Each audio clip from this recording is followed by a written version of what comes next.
안녕하십니까. 암호화폐 정보를 전달해드리는 닥터 비트맨입니다. 네, 일단 기사를 보기 전에 코인마켓캡에서 가격 한번 보고 넘어가도록 하겠습니다. 현재 메이저 탑 10 코인들 전반적으로 소폭 상승하는 모습을 보여주고 있는데요. 네, 비트코인 같은 경우는 0.32% 하락하면서 970만원대, 이더리움은 1.12% 상승을 하면서 21만원대, 리플 XRP가 2.1% 상승을 하면서 302원대를 보여주고 있습니다. 이오스 같은 경우는 3.12% 상승한 모습을 보여주고 있는데요. 네, 비트코인 도미넌스 같은 경우는 어제와 같은 수준인 67.2%로 매우 강력한 암호화폐의 비트코인 시가총액 점유율을 확인할 수가 있습니다. 네, 한 로이터 통신에 따르게 되면은 ECB의 은행감독위원회 수장이죠. 안드레아 엘리아 위원장이 미디어와의 인터뷰에서 몰타가 글로벌 블록체인 허브로 부상하려고 한다면 지금보다 더욱더 엄격한 관리 감독을 시행해야 할 것이다 라고 지적을 했습니다. 네, 이와 관련해 그는 비금융권 내 그리고 산업 규정 준수 적법성 여부, IT 기술 적용 리스크에 대한 보다 면밀하고 일관성 있는 리스크 관리가 필요하다면서 특히 몰타가 블록체인과 암호화 기술 관련 글로벌 리더 역할을 수행하고자 노력하고 있는 지금 같은 상황에서는 더욱 그러하다 언급을 했습니다. 네, 앞서 6월에는 유럽연합 집행위원회는 몰타 정부의 자금 세탁 방지 정책을 강화할 것을 촉구를 했었죠. 네, 몰타 정부의 이제 엄격한 관리 감독을 촉구하는 내용이었습니다. 여러분들도 아시다시피 몰타 같은 경우에는 암호화폐와 블록체인에 있어서 굉장히 친화적인 국가이죠. 네, 유럽연합위원회 같은 경우에는 계속해서 몰타에 압박하는 모습을 볼 수가 있었습니다. 네, 지난 6월에는 몰타가 암호화폐 산업 발전으로 인해 일어날 수 있는 금융 범죄에 대응하기 위해 역량을 키워야 한다라고 언급을 했었는데요. 네, 아직까지 전 세계의 규제가 정해지지 않은 상태에서 암호화폐의 발전을 받아들이고 수용하고 있는 몰타가 마음에 들지는 않는 모양인 것 같습니다. 네, 몰타의 경우에는 블록체인이 그저 암호화폐에 국한되는 기술이 아니라는 점을 이해하고 있고 암호화폐라는 새로운 경제 현상을 과거의 법과 제도로 담아내려는 노력에서 한 걸음 더 나아가 아예 사상 최초로 스마트 계약을 인정하고 포용하는 법을 새로 쓰는 쪽을 이렇게 택했었는데요. 네, 남들보다 앞서가는 자에 대한 여러 가지 압박은 예나 지금이나 변한 것이 없어 보이네요. 앞으로 어떻게 진행이 되게 될지 지켜봐야 할 것 같습니다. 네, 한 외신에서는 EU 재무장관이 G20에서 스테이블 코인 글로벌 규제 촉구를 할 예정이다 언급이 나왔습니다. 네, 로이터 통신이 유럽연합이 발표한 문서를 인용해서 유럽연합의 재무장관들이 오는 10월 중순에 개최될 G20에서 리브라와 같은 스테이블 코인에 대한 세계적인 규제 대응이 필요하다고 촉구할 예정이다 보도를 했는데요. 또한 해당 EU 문서는 2020년에 진행될 디지털세 개편과 이 글로벌 무역 긴장 완화 촉구에 대한 내용을 포함하고 있다고 합니다. 네, 다가오는 G20에서 스테이블 코인에 관한 글로벌 규제 촉구를 할 예정이라고 합니다. 네, 그만큼 전 세계의 이목을 받고 있는 암호화폐 시장이다라고 보시면 될 것 같은데요. 네, 리브라가 촉구를 시킨 것이겠죠. 네, 많은 기업들이 리브라를 기점으로 민간 기업 디지털 화폐를 만들고 있습니다. 그리고 기업들뿐만이 아니죠. 국가 발행의 CBDC 또한 발행 준비 중에 있는데요. 네, 더 이상 국가들이 가만히 냅두다간 본인들의 주권을 빼앗길까 두려워하는 모습이 보여지고 있습니다. 네, 페이스북의 리브라, 바이낸스의 비너스, 그리고 JP모건의 JPM 코인, 웰스파고의 스테이블 코인, 중국의 CBDC 등 많은 국가 및 기업에서 스테이블 코인을 발행하고 있는데 네, 규제 당국들이 스테이블 코인을 알면 알수록 그 효용성에 대해서 더욱더 공부하면 할수록 그 영향력이 무시 못할 수준이라고 느낀 것일 겁니다. 네, 앞으로 진행될 스테이블 코인에 관한 규제가 건강한 방향 쪽으로 진행이 되었으면 좋겠습니다. 네, CNBC에서 결국엔 이런 기사가 나왔습니다. 페이팔, 페이스북 리브라 탈퇴. 네, 한번 보도록 하겠습니다. 네, CNBC에 따르게 되면 페이팔이 페이스북의 리브라 프로젝트에서 탈퇴한다 이렇게 밝혔습니다. 네, 이와 관련해 페이팔은 공식 성명을 통해서 페이팔 기존의 업무와 사업에 집중할 것이라며 여전히 리브라의 포부를 지지하고 있고 향후 함께할 수 있는 부분에 대해서 지속적으로 협업할 것이다 이렇게 언급을 했는데요. 네, 페이팔이 리브라 컨소시엄에서 결국에는 탈퇴하겠다는 내용이었습니다. 네, 얼마 전에 이제 페이팔 측에서 리브라 탈퇴를 할 수도 있다는 기조가 슬슬 흘러나왔었죠. 결국에는 탈퇴하는 모습을 보여주고 있네요. 뭐 탈퇴하는 이유야 분명합니다. 지금 전 세계 리브라 죽이기가 한창 진행되고 있는 중에 혹여나 본인들의 기업에 불똥이라도 튈까 걱정이 되는 모습이겠죠. 네, 이해는 합니다. 아직까지 내용을 보게 되면은 뭐 리브라를 응원하고 있는 입장이긴 하지만 본인들이 피해 입지 않는 선에서 응원하겠다는 것이죠. 네, 추후에 어느 정도 안정이 되게 되면 다시 들어올 가능성이 매우 높습니다만 조금은 얄미운 건 어쩔 수 없는 것 같습니다. 네, 페이팔이 선제적으로 공식 탈퇴를 하게 되면은 그 외의 기업들도 탈퇴할 가능성이 굉장히 높아지는데요. 네, 앞으로 어떤 식으로 진행이 되게 될지 한번 지켜보도록 하겠습니다. 페이팔을 따라서 우후죽순 탈퇴하는 모습은 보여주지 않았으면 좋겠습니다. 네, 페이스북 리브라 굉장히 지금 세계적으로 많이 문매를 맞고 있는 것 같습니다. 유럽 리브라 중단 지금 청원 진행 중이라고 합니다. 목표는 7.5만 개 서명을 받는 건데 그 중에 5만 개가 서명이 진행됐다고 하네요. 한번 보도록 하겠습니다. 네, 암호화폐 전문 미디어 비인 크립토에 따르게 되면은 유럽 캠페인 단체 위 무브 EU에서 진행되고 있는 페이스북 머니 금지 청원의 서명이 목표 7만 5천 개 중 5만 개가 진행된 것으로 나타났다고 합니다. 네, 이와 관련해 해당 미디어는 청원은 비정부 단체 파이낸스 워치가 시작한 것인데 페이스북 리브라 프로젝트의 출시를 막기 위해서 유럽 연합이 함께 나설 것을 촉구하고 있다고 합니다. 네, 해당 청원에는 우르줄라 폰데어 라이엔 유럽연합 진행위원회 총재, 마리아 드라기 유럽중앙은행 총재, 크리스틴 라가르드 ECB 차기 총재에게 보낼 서한이 포함되어 있는 것으로 나타났다고 하네요. 네, 페이팔이 탈퇴한 것과 더불어서 안 좋은 소식이죠. 네, 유럽에서 리브라 중단 청원이 진행 중이라고 합니다. 왜 출시를 이렇게까지 막는 것일까요? 네, 리브라를 출시했을 때 가장 피해를 보는 집단들이 어느 집단인지 생각을 해보면 답이 당연히 나오겠죠. 네, 리브라 정식 출시까지 대략 1년도 남지 않았습니다. 네, 런칭까지 힘겨운 여정이 될 것으로 보이는데 참 심하다 싶을 정도로 문매를 맞고 있지만 이러한 역경을 이겨내고 본인들의 할 일 묵묵히 해 주었으면 좋겠습니다. 네, 삼성페이와 리플렛 회원인 피나블러의 파트너십을 통해서 국제 송금 서비스가 개시가 된다고 합니다. 네, 한번 보도록 하겠습니다. 국경을 초월한 결제를 가능하게 하려는 리플의 노력이 이미 전 세계에 200개 이상의 은행 파트너들이 참여하는 결과를 낳았었죠. 네, 삼성페이는 리플렛의 회원사이자 40년 동안 국경을 초월한 결제 전문 지식을 보유한 피나블러가 이제 삼성페이와의 제휴를 이렇게 발표를 했습니다. 공식 발표에 따르게 되면은 미국에서 처음 선보이는 이 새로운 국제 송금 서비스는 삼성의 기본 모바일 지갑 내에서 다양한 결제 방법을 통해 47개국에 원활하고 안전하게 국경을 넘나드는 결제 송금 서비스를 제공한다 이렇게 발표를 하고 있는데요. 네, 피나블러 같은 경우는 이미 리플 네트워크를 활용하고 있는 유니모니와 이제 아랍에미리트 거래소에 전력을 공급하고 있는데요. 이는 삼성이 국경을 초월한 결제 환경에 진입하기로 결정한 것을 확증하는 것이라고 합니다.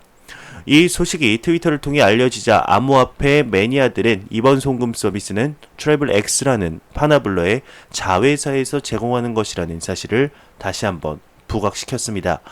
네, 이와 관련해 트래블X 측은 트위터를 통해서 기다림은 끝났다. 피나블러 삼성 US와 손잡고 미국에서의 첫 국제 송금 서비스가 지금 시작이 됐다라며 빵빠레를 터뜨리는 모습을 보여주고 있습니다.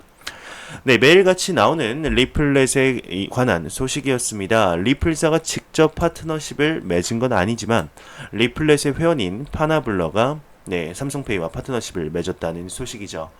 네, 파트너십 내용은 이제 미국의 삼성페이 사용자들이 기존의 삼성페이에 등록한 직불카드 및 신용카드를 사용해서 이제 피나블러의 해외 송금 서비스를 이용 가능하다는 것입니다. 네, 인도나 이제 멕시코, 중국을 비롯해서 47개국에 돈을 송금하거나 이제 은행 계좌에 입금, 환전도 가능하며 송금 수수료나 환율 확인은 피나블러의 자회사 트래블X에서 제공하는 것이죠. 네, 리플에 관해서는 굉장히 좋은 소식인데요. 아직까지 내용만 보자면 XRP를 직접 사용하는지 아닌지는 확인이 불가합니다. 네, 리플사의 리브랜딩 영향인지는 잘 모르겠습니다만 요즘 기사에서 엑스커런트, 엑스래피드라는 말을 찾기가 어려워지는 것은 또 사실이네요. 네, 무튼 이제 리플사의 250여 개가 넘는 파트너십으로 인해서 리플렛의 확장 속도는 더욱 가속화되지 않을까 생각이 드는데요. 네, 2020년에는 과연 얼마나 성장을 해 있을지 한번 지켜보도록 하겠습니다. 네, 미국 자산 운용사가 SEC에 새로운 비트코인 선물 펀드 상품 계획서를 제출했습니다. 네, 미국 자산 운용 기업 스톤 리치가 비트코인의 새로운 선물 펀드 상품 계획서를 10월 2일 SEC에 제출했다고 합니다. 네, 이 계획서에 이제 의하면 NIDIG, 비트코인 전략 펀드라고 하는 명칭의 본 상품은 비트코인의 선물에 투자하는 것에 의해 자본 이득을 얻는 것을 목적으로 한다고 하는데요. 네, 이 상품은 비트코인이나 기타 암호화폐에 직접 투자하지는 않지만 비트코인을 기본 참조 자산으로 사용한다고 합니다. 네, 스톤리치는 이제 펀드를 지원하기 위해 비트코인 선물을 구입해서 펀드의 총 가치와 유동성을 유지하고 담보뿐만 아니라 레버리지를 제공하기 위해 많은 현금, 정부 증권, 사업 증권을 1대1로 매치할 예정이라고 합니다. 이 상품에 대한 투자는 이제 10만 주의 선물 주식은 주당 $10 가격에 발행할 계획이고 최저 구매 금액은 없다고 밝혔는데요. 순 자산에는 첫 $2,500만 상한선을 마련한다고 하네요. 네, 미국의 이제 크립토 평가 위원회가 출범이 되었습니다. 크라켄과 비트렉스, 코인베이스 등이 참여를 하는데요. 네, 4일 암호화폐 전문 미디어 코인텔레그래프에 따르게 되면 크라켄, 비트렉스, 코인베이스 등 유명 암호화폐 관련 업체들이 지난 9월 말 크립토 평가 위원회를 설립을 했습니다. 네, 해당 위원회는 이제 암호화폐 투자자들에게 각 토큰에 대한 평가 및 전망을 제시해서 당국의 규제 감독 없이도 자율적인 투자가 가능한 환경을 제공하는 것이 목적이라고 하는데요. 네, 서클 인터넷 파이낸스, 제네시스 글로벌 트레이딩, 그레이스케일 인베스트먼트, 앵커랩스 등 유명 암호화폐 기업들도 해당 위원회에 합류한 것으로 나타났습니다. 네, 이 크립토 평가 위원회에 대해서 굉장히 많은 기대감을 갖고 있고 많은 전문가들이 기대감을 가지고 있는 소식인데 이 미 크립토 평가 위원회가 과연 미국의 규제, 글로벌적인 암호화폐 규제에 긍정적인 영향을 미치게 될지 어느 정도의 영향력을 미치게 될지 조금 더 지켜봐야 할 것 같습니다. 네, 비네이티브 김문수 대표는 광고 퀴즈 보상을 더하면 폭발적인 학습 효과가 나온다라고 언급을 했는데요. 네, 블록체인 기술이 떠오르며 함께 주목을 받는 개념이 있죠. 바로 토큰 이코노미입니다. 네, 블록체인의 구조의 뼈대를 이루는 토큰 이코노미 보상을 제공함에 따라서 참여자의 협력을 유도하게 되는데 보상형 모델은 블록체인이 등장하기 전부터 다양하게 사용이 되었었습니다. 네, 김문수 대표 같은 경우는 블록체인 컨설턴트 기업 비크립토를 운영하면서 수많은 프로젝트의 자문을 맡았는데 고객사로는 산타토익이나 아하 등이 있다고 합니다. 산타토익은 들어본 적이 있는데 네, 아하 같은 경우는 조금 모르겠네요. 네, 다양한 크립토 프로젝트를 자문한 경험이 있는 김 대표가 직접 블록체인 사업을 진행하게 된 이유는 무엇일까요? 네, 그는 새로운 사업을 시작한다기보다 그동안 진행해 왔었던 것을 조금 더 제대로 할 기회가 온 것이라며 비네이티브는 이제 부분적으로 토큰 이코노미를 도입했기 때문에 D앱은 아니다라고 설명을 했습니다. 네, 비네이티브 같은 경우는 동남아와 인도에서 많은 학습자들을 보유하고 있습니다. 네, 그동안 김 대표는 해외 학습자들에게 고액의 수수료를 물어가며 상금을 보냈는데 계좌가 없으면 구글, 아마존 기프티콘을 보냈다고 합니다. 네, 오래 지속할 모델은 아니었다고 하는데 고민 끝에 김 대표가 이제 택한 방법이 암호화폐의 도입이었다고 합니다. 네, 수많은 자문 경력을 바탕으로 토큰 이코노미를 적용하는데 자신도 있었는데요. 네, 그는 암호화폐를 활용해 국경에 제한받지 않고 송금 수수료를 낮춤으로써 원활한 보상 체계를 갖출 수 있었다. 이렇게 설명을 하고 있습니다. 네, 그러면서 이제 김 대표는 브랜드 상품권과 같은 개념이라고 이렇게 설명을 했었는데요. 네, 그는 이제 금강제화에서 금강제화 상품권을 발행할 때와 이제 일반 상품권을 문화 상품권만 취급할 때를 비교했을 때 마케팅 측면에서 큰 차이가 있다며 자사의 브랜드명을 담은 토큰은 그 존재 자체만으로도 마케팅 효과가 나타난다.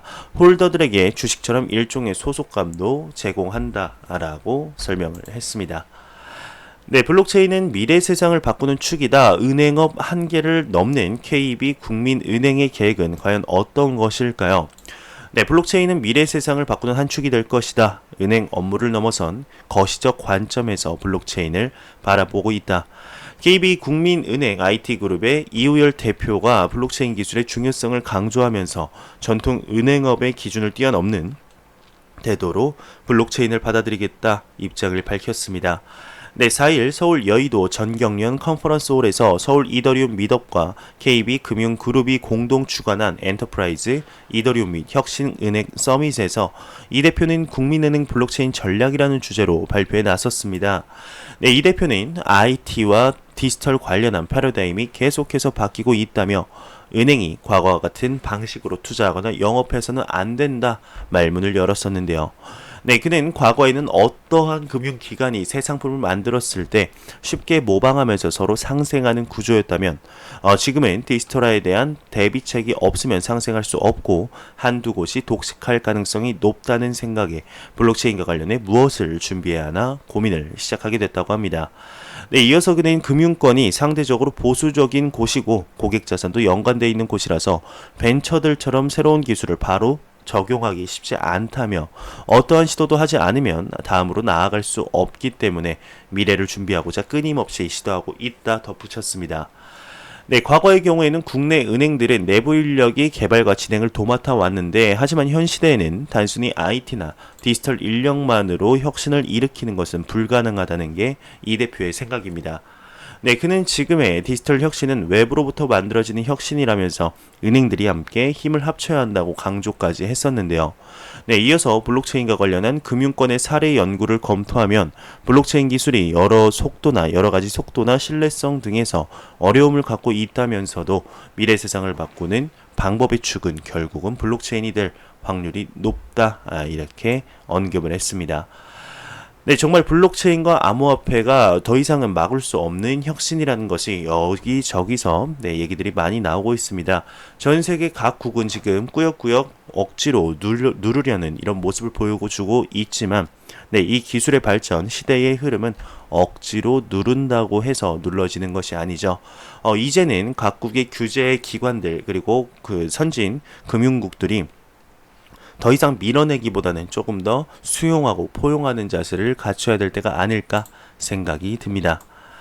네, 앤드리슨 호로위츠는 암호화폐 스타트업에 중점을 둔 학교를 연다고 합니다. 네, 미국 벤처 캐피털 기업 앤드리슨 호로위츠가 암호화폐 관련 프로젝트 개발을 목표로 창업 전문 학교를 연다고 하는데요. 네, 앤드리슨 호로위츠는 10월 3일 발표에서 더 많은 기술 기업들이 암호화폐 프로젝트를 시작하도록 권장하고 있고 암호화폐에 호기심 많은 제작자가 그 아이디어 미로를 탐색할 수 있도록 도울 것이다 언급을 했습니다. 네, 앤드리스 호로위츠의 파트너인 크리슨 딕스는 이번 시도에 대해 암호화폐 전문 미디어 더 블록에게 학교는 무료로 운영될 것이라고 언급을 했는데요. 네, 이 분야의 모범 사례로 암호화폐 스타트업과 지난 7년 동안 배운 내용을 대상으로 한 스타트업 학교를 운영할 것이다 라고 언급을 했네요. 네, 갤럭시 디지털과 XBTO가 벡트 최초 블록 트레이드를 진행한다고 합니다. 네, 코인데스크에 따르게 되면 미국 암호화폐 전문 투자 운용사이죠. 갤럭시 디지털과 이제 암호화폐 벤처 투자 업체인 XBTO가 벡트의 비트코인 선물 거래에 최초 블록 트레이드를 진행했습니다. 네, 해당 미디어는 벡트의 운영사 IC가 지난 4일 해당 거래 사실을 밝혔으나 정확한 거래 규모는 밝히지 않았다고 하는데 네, 블록 트레이드 같은 경우는 가격의 큰 변동을 막기 위해서 오픈 마켓과 별개로 진행되는 대규모 거래를 의미하게 됩니다. 네, 미 DTCC 블록체인 거래 시스템 출시가 연기가 되었습니다. 브렉시트 불확실성 때문이라고 하는데요.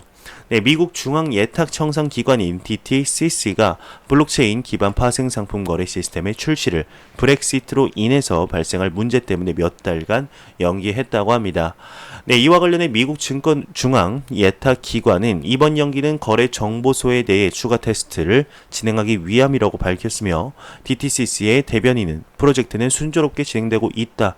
분산 원장 기술과 클라우드 기술은 개발이 된 상태이고 고객과 기술 제공 업체, 벤처들과 심층적인 테스트를 진행 중이다. 언급을 했네요.